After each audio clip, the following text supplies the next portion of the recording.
Bismillahirrahmanirrahim. Assalamualaikum warahmatullahi wabarakatuh. Oke, di sini saya perwakilan dari kelompok 8 ya sebagai moderator ingin menyampaikan tugas besar dari mata kuliah Adaptive Network dengan dosen pengampu Bapak Istiqmal dengan judul menganalisa throughput, delay, dan routing overhead protokol routing DSDV pada mobile ad hoc network terhadap perubahan post time dan traffic. Next slide, boleh tolong, operator?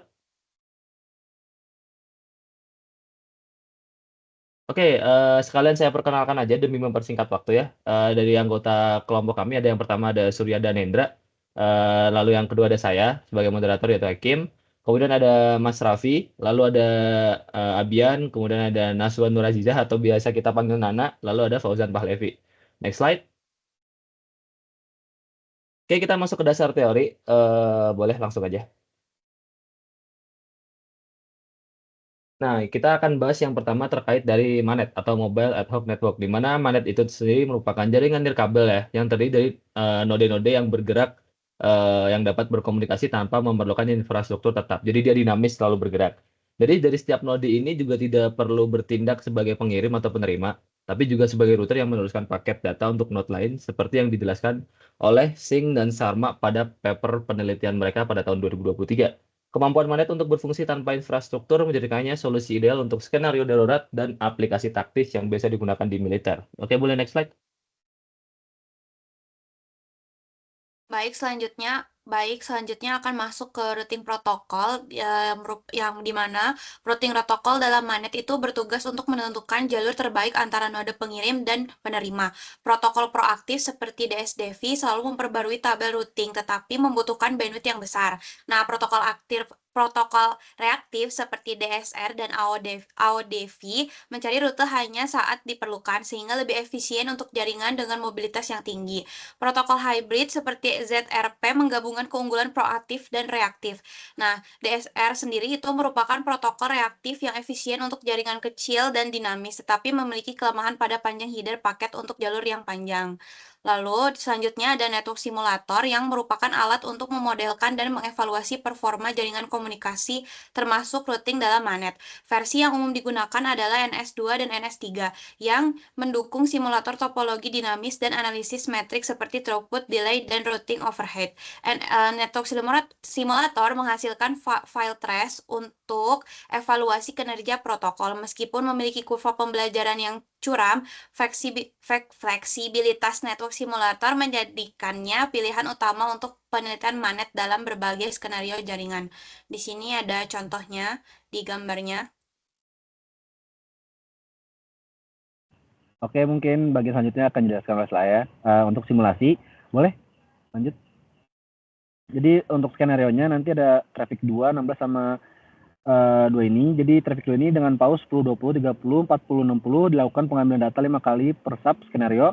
Untuk traffic 16 dengan pause 10, 20, 30, 40, 60 sama juga yang dilakukan pengambilan data 5 kali per sub skenario. Lalu untuk dengan total pengambilan data sebanyak 50 kali. Boleh lanjut?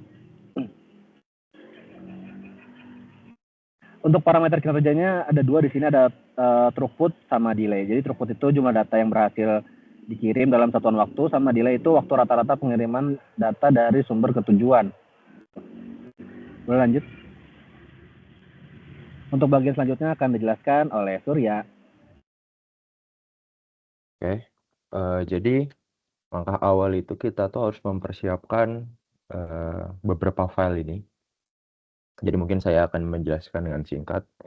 Untuk file intinya yaitu dsdv.tcl. Jadi kita itu menggunakan wireless ya. Jadi channelnya itu wireless dengan propagasi itu rate ground dengan MAC standar ya, sesuai standar IEEE yaitu 802.11 dengan antena omni antena. Untuk nodenya kita itu menggunakan default ya. Jadi defaultnya itu kita tetapkan defaultnya 30 dengan protokol DSDV. Dan juga untuk di sini saya akan melakukan demo untuk pause 10 dan traffic 2. Setelah itu ini definisi-definisi. Oke. Nah, dan kita itu bakal menganalisis hasil dari traffic tadi, dsdv.tr, menggunakan program delay dan throughput.awk dan overhead hop awk. Mungkin yang pertama itu kita akan demo DSDV-nya dulu.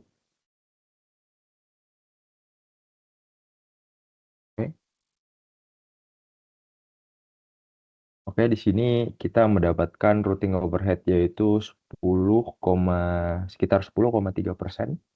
Dengan hop count itu 1,25614 dan average delay itu 46 milisecond. Dan throughput itu 148.000 kilobyte per second. Untuk visualisasinya, kita menggunakan command 6. Jadi untuk tampilannya tuh ada seperti ini. Jadi kita itu menggunakan jaringan mobile, maka di sini akan node-node itu akan bergerak ya. Karena tadi kita menggunakan 30 node, jadi nodenya itu dimulai dari angka 0. Dimulai angka 0 dan berakhir di angka 29. Jadi skenario ini akan kita ulang. Jadi skenario atau pause 10 itu akan kita ulang 5 kali. Dan seterusnya seperti itu. Mungkin selanjutnya akan dijelaskan oleh rekan saya.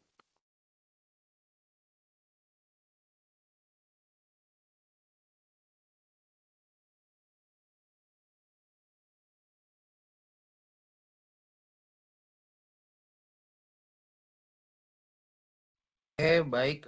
Untuk berikutnya ada hasil dari simulasi traffic. Yang pertama ada hasil simulasi traffic 2, di mana performa DSDV dalam manet dipengaruhi oleh pause time.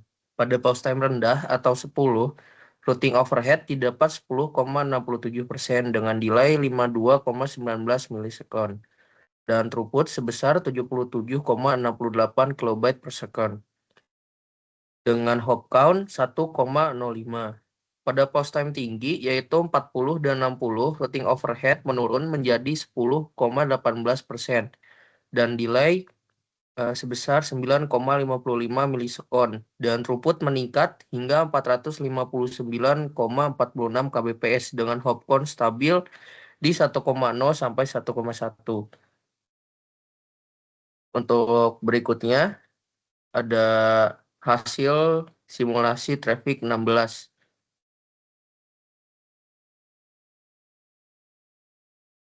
Di hasil simulasi traffic 16 ini, perubahan pause time mempengaruhi performa DSDV dalam manet, terutama pada traffic yang tinggi, yaitu traffic 16. Pada pause time rendah atau 10, routing overhead sebesar 20,63%,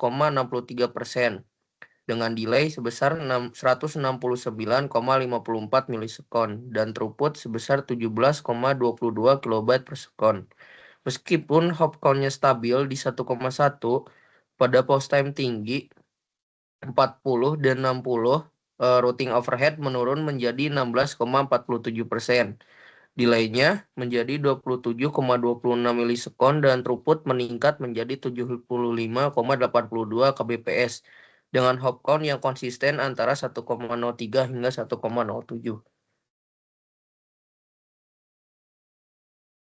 Baik, selanjutnya pada bagian hasil perbandingan sendiri, dari protokol DSDV menunjukkan performa lebih baik pada traffic rendah, yaitu traffic 2, dengan routing overhead nilai 10,67%, delay 52,19 milisekund, dan nilai throughput 459,46 kbps pada pause time 40. Pada traffic tinggi, traffic 16, routing overhead meningkat menjadi 20,63%, dengan delay 169,54 milisekund, dan throughput menurun menjadi 75,82 kbps. Meskipun demikian, hop count tetap stabil di kedua kondisi, mencerminkan efisiensi jalur yang terjaga. Next. Baik, selanjutnya yaitu bagian kesimpulan dan saran. Kesimpulan terlebih dahulu, pause time yang rendah cenderung meningkatkan overhead dan delay karena mobilitas jaringan yang tinggi menyebabkan perubahan topologi yang sering. Kondisi ini memaksa protokol DSDV untuk lebih sering memperbarui tabel routing yang menghasilkan beban tambahan pada jaringan. Sementara itu, pada traffic yang tinggi, protokol menghadapi tantangan yang lebih besar karena volume data yang harus dikirim meningkat signifikan. Hal ini dapat menyebabkan penurunan throughput, terutama jika sumber daya jaringan terbatas. Sebaliknya, ketika pause time tinggi, mobilitas node dalam jaringan berkurang, sehingga topologi menjadi lebih stabil. Kondisi ini mendukung performa protokol di SDV untuk mencapai throughput maksimal, karena frekuensi pembaruan table routing berkurang dan efisiensi jaringan meningkat. Next. Dari kesimpulan tersebut, maka kelompok kami memiliki beberapa saran. Yang pertama, untuk mengoptimalkan protokol untuk mengurangi overhead pada mobilitas tinggi. Yang kedua, menggunakan metode kompresi data untuk mengatasi delay pada traffic tinggi. Dan yang terakhir, memaksimalkan stabilitas jaringan pada pause time tinggi untuk throughput tinggi. Baik, selanjutnya akan saya kembalikan lagi ke Saudara Hakim sebagai moderator. Oke, kalian ya. Ini berikut dasar pustaka yang kami gunakan ya. Kami menggunakan referensi beberapa paper-paper terbaru terkait mobile ad hoc network atau MANET itu sendiri. Oke, sebagai penutup mungkin sekian presentasi dari kelompok kami.